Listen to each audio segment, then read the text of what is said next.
हे दोस्तों, आपको वेलकम कहता हूँ iFactional.com के लर्निंग वीडियो ट्यूटोरियल्स में। हम में से बहुत से लोग कंफ्यूज हो जाते हैं कि टॉक को, स्पीक को, टेल को और से को कैसे और कहाँ यूज़ करना है। आज के वीडियो ट्यूटोरियल में हम सीखेंगे इन चारों वर्ड्स का डिफरेंस और इनको हम कब कब यूज़ करते हैं। टॉक जो है वो रेगुलर वर्ब है, यानी कि इसकी सेकंड और थर्ड फॉर्म पास्ट में बनाने के लिए आप सिर्फ आगे ed ऐड कर देंगे, जिसमें टॉक, टॉक्ड, टॉक्ड। स्पीक जो है वो इरेगुलर वर्ब है, यानी कि स्पीक के आगे इसकी सेकंड फॉर्म होती है स्पोक और थर्ड फॉर्म होती है स्पोकन। स्पीक और टॉक जो है ऑलमोस्ट 99.5% टाइम इंटरचेंजेबली यूज़ हो सकते हैं, यानी कि वही चीज़, वही जुमला, वही सेंटेंस हम स्पीक से भी कह सकते हैं, स्पीक को यूज़ करते हुए, स्पीक के वर्ब को यूज़ करते हुए, और वही जुमला हम टॉक के वर्ब को यूज़ करते हुए कह सकते हैं। कुछ डिफरेंसेस होते हैं जो हम आगे डिस्कस करेंगे। यहाँ पे हम पहले सिमिलैरिटीज़ देख लेते हैं, जिससे मैं कह सकता हूँ I will speak to him, मैं उससे बात करूँगा। और इसी चीज़ को हम ऐसे भी कह सकते हैं I will talk to him, मैं उससे बात करूँगा। क्वेश्चन फॉर्म में can I speak with her, क्या मैं उससे बात कर सकता हूँ।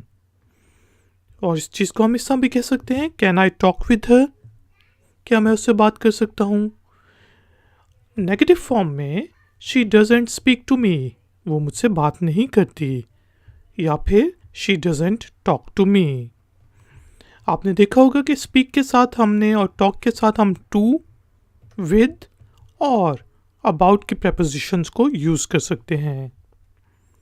अब एक जो डिफरेंस है जो स्पीक और टॉक में है, जब हम स्पीक यूज़ कर सकते हैं और टॉक को यूज़ नहीं कर सकते, वो है लैंग्वेजेस का।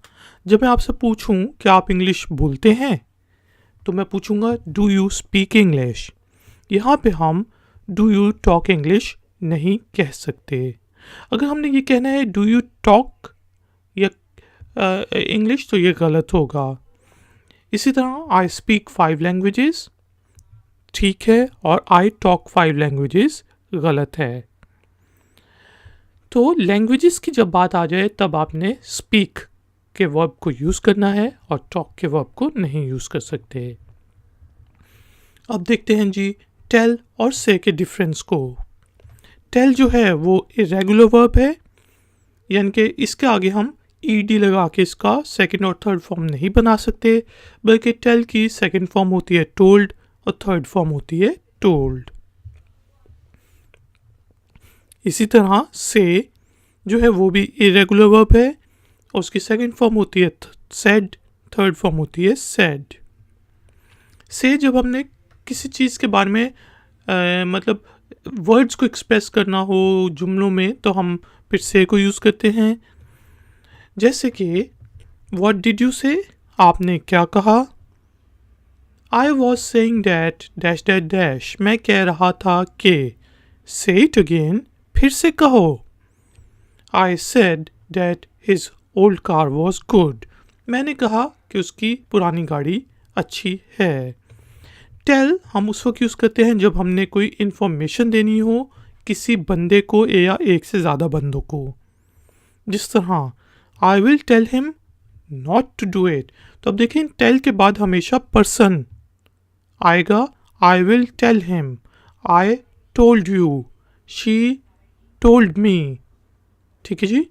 तो से में जबकि पर्सन नहीं आता, सिर्फ आएगा I said that dash dash dash dash, से इट अगेन। देखें यहाँ पर्सन नहीं आ रहा, जबकि टेल में पर्सन आ रहा है। I will tell him not to do it, मैं उसे बताऊंगा कि ये ना करे। I am telling you about the difference between say and tell. अब देखें मैं आपको बता रहा हूँ, आप पर्सन हैं, मैं इंफॉर्मेशन दे रहा हूँ से और टेल के डिफरेंस के बारे में। टेल हिम, उसको कहो कि कॉल ना करे। She told me that I was a good teacher, उसने मुझे बताया कि मैं एक अच्छा टीचर था। देखें हम इन जुमलों को, एक ही जुमले को दो तरीके से बोल सकते हैं। I said that his old car was good, मैंने कहा कि उसकी पुरानी गाड़ी अच्छी थी, और यहाँ पे पर्सन नहीं आया, जबकि आई टोल्ड हिम, मैंने उसे बताया, that his old car was good, कि उसकी गाड़ी अच्छी थी, पुरानी गाड़ी। तो आई सेड, मैंने कहा, आई टोल्ड, मैंने बताया। कई दफ़ा आप हिंदी और उर्दू से लिटरली ट्रांसलेट करके भी टेल, से और टॉक और स्पीक के डिफरेंस को जान सकते हैं। दोस्तों, आपका कोई भी क्वेश्चन हो तो नीचे दिए गए कमेंट्स बॉक्स में काइंडली मुझसे आप पूछ सकते हैं। प्लीज़ वीडियो को लाइक ज़रूर करें और शेयर ज़रूर करें। अगर आप नए हैं तो मेरे चैनल को सब्सक्राइब करके बेल आइकॉन को प्रेस कर दें। मिलेंगे एक और नए ट्यूटोरियल में। Until then, take care, keep learning, keep enjoying, good day.